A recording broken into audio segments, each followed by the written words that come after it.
Ce monde numérique qui défile en permanence sur nos écrans, on a souvent l'impression qu'il est plus vibrant, plus urgent et même carrément plus réel que le monde physique qui se trouve là, juste de l'autre côté de la porte. Et si la réalité, telle qu'on l'a toujours conçue, s'était tout simplement volatilisée? Et si elle avait été remplacée par une illusion absolument parfaite et autonome? C'est exactement le cœur de cette exploration. En décodant les mécaniques invisibles de la culture de l'image, on va voir comment ces concepts remettent en question l'essence même de notre quotidien.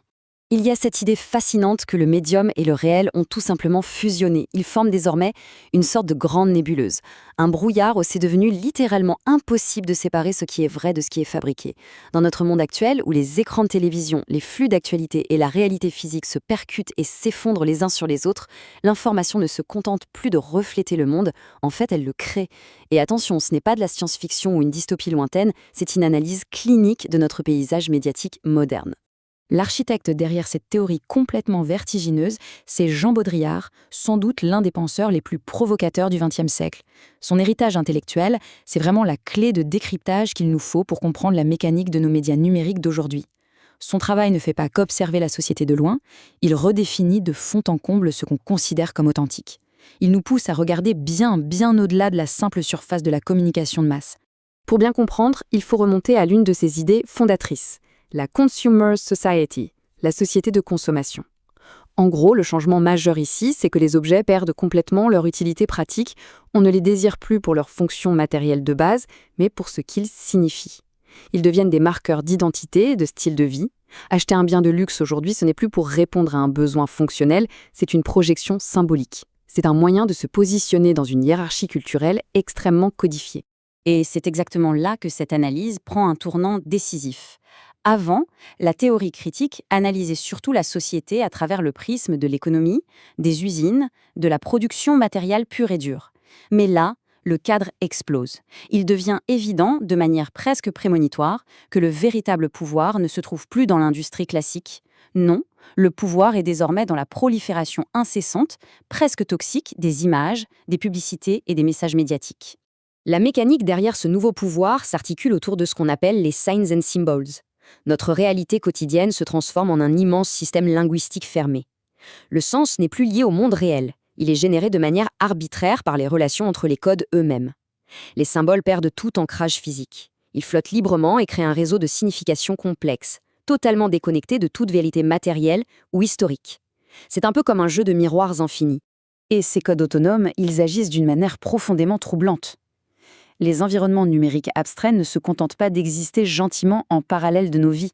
Ils consument littéralement l'expérience humaine. En s'étendant, ils coupent les ponts avec le monde physique. La représentation virtuelle ne fait plus référence à la nature, elle la remplace. Elle nous enveloppe dans un espace immatériel fait de données qui finit par se substituer à notre expérience directe et tangible de la vie.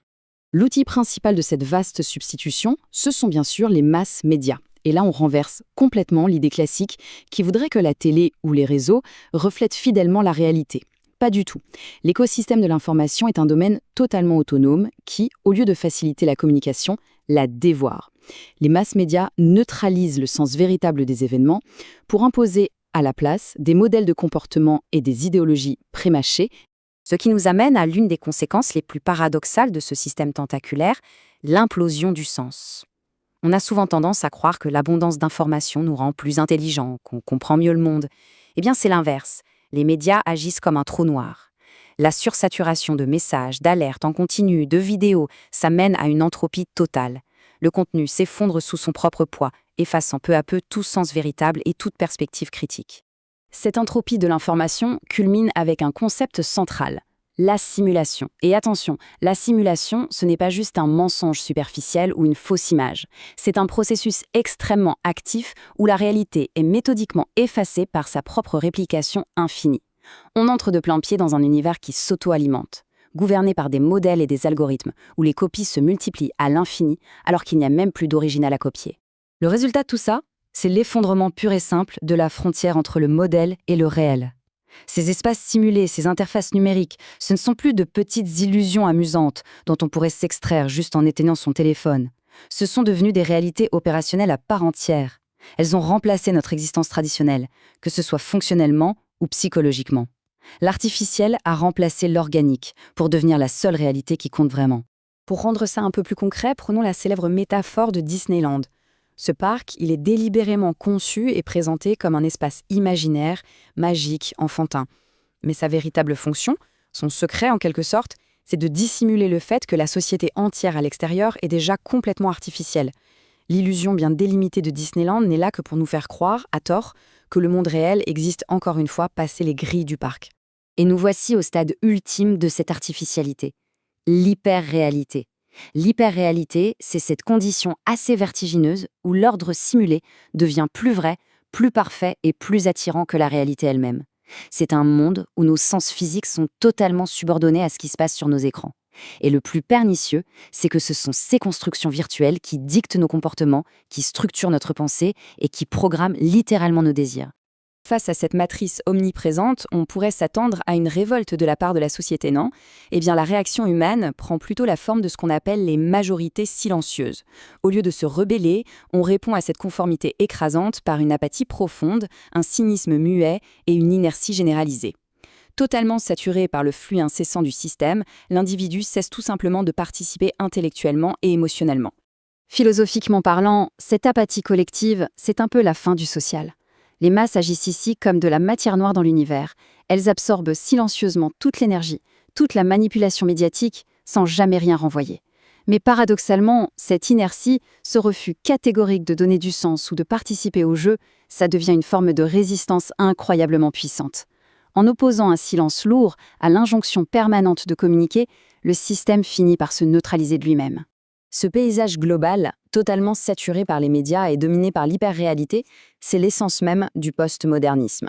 C'est l'aboutissement logique d'un univers radicalement relatif, marqué par l'effacement des frontières et des distinctions classiques entre le vrai et le faux, ou entre la grande et la petite culture. On assiste à la domination absolue du code, qu'il soit informatique ou médiatique, dans un monde où la notion même de vérité objective s'est tout simplement évaporée. Et notre trajectoire actuelle nous mène inévitablement vers la disparition de l'histoire elle-même, engloutie derrière le voile de nos écrans numériques. Nos interfaces technologiques, de plus en plus immersives, ne font pas que nous distraire, elles effacent méthodiquement les toutes dernières limites entre le physique et le virtuel. L'histoire et le temps perdent leur consistance pour se réduire à une simple base de données, d'images, recyclables à l'infini, dans un présent perpétuellement simulé. Du coup, une interrogation absolument fondamentale s'impose. Si notre environnement médiatique fabrique de toutes pièces cette réalité qu'il prétend simplement refléter, qu'est-ce qui existe vraiment au-delà de l'écran ? C'est une invitation puissante à regarder au-delà des évidences et à remettre en question l'authenticité même de ce qu'on vit au quotidien dans cette idéologie numérique. Garder un esprit critique face à ces simulations n'a jamais été aussi crucial. Finalement, la réflexion sur ce qui se cache vraiment derrière l'image ne fait que commencer.